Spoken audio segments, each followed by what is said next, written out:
आज का प्रेरक प्रसंग। सबसे बड़ा पुण्य। एक राजा बहुत बड़ा प्रजापालक था। हमेशा प्रजा के हित में प्रयत्नशील रहता था। वह इतना कर्मठ था कि अपना सुख ऐशोआराम सब छोड़कर सारा समय जनकल्याण में ही लगा देता था। यहाँ तक कि जो मोक्ष का साधन है अर्थात भगवत भजन, उसके लिए भी वह समय नहीं निकाल पाता था। एक सुबह राजा वन की तरफ भ्रमण करने के लिए जा रहा था कि उसे एक देव के दर्शन हुए।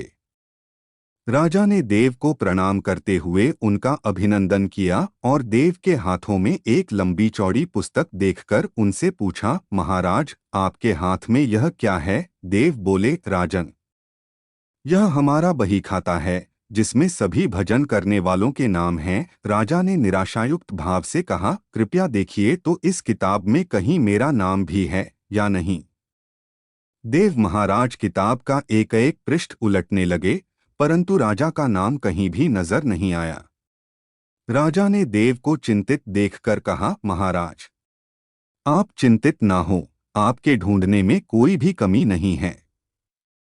वास्तव में ये मेरा दुर्भाग्य है कि मैं भजन कीर्तन के लिए समय नहीं निकाल पाता और इसीलिए मेरा नाम यहाँ नहीं है। उस दिन राजा के मन में आत्मग्लानि उत्पन्न हुई, लेकिन इसके बावजूद उन्होंने इसे नजरअंदाज कर दिया और पुनः परोपकार की भावना लिए दूसरों की सेवा करने में लग गए। कुछ दिन बाद राजा फिर सुबह वन की तरफ टहलने के लिए निकले तो उन्हें वही देव महाराज के दर्शन हुए। इस बार भी उनके हाथ में एक पुस्तक थी। इस पुस्तक के रंग और आकार में बहुत भेद था और यह पहली वाली से काफी छोटी भी थी। राजा ने फिर उन्हें प्रणाम करते हुए पूछा, महाराज, आज कौन सा बही खाता आपने हाथों में लिया हुआ है? देव ने कहा, राजन, आज के बही खाते में उन लोगों का नाम लिखा है जो ईश्वर को सबसे अधिक प्रिय हैं। राजा ने कहा, कितने भाग्यशाली होंगे वे लोग। निश्चित ही वे दिन रात भगवत भजन में लीन रहते होंगे। क्या इस पुस्तक में कोई मेरे राज्य का भी नागरिक है? देव महाराज ने बही खाता खोला और ये क्या, पहले पन्ने पर पहला नाम राजा का ही था। राजा ने आश्चर्यचकित होकर पूछा, महाराज, मेरा नाम इसमें कैसे लिखा हुआ है? मैं तो मंदिर भी कभी कभार ही जाता हूँ। देव ने कहा, राजन, इसमें आश्चर्य की क्या बात है?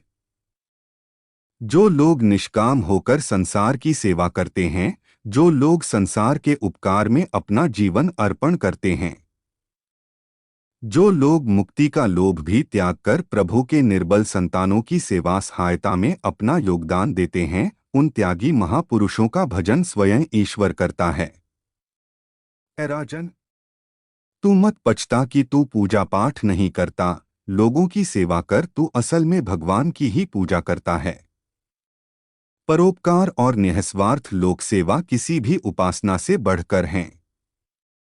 देव ने वेदों का उदाहरण देते हुए कहा, कुर्वन्नेवः कर्माणि जिजीविषेच्छन समाह एवान्त्वाप नान्यतोऽस्ति व कर्म लिप्यते नरे।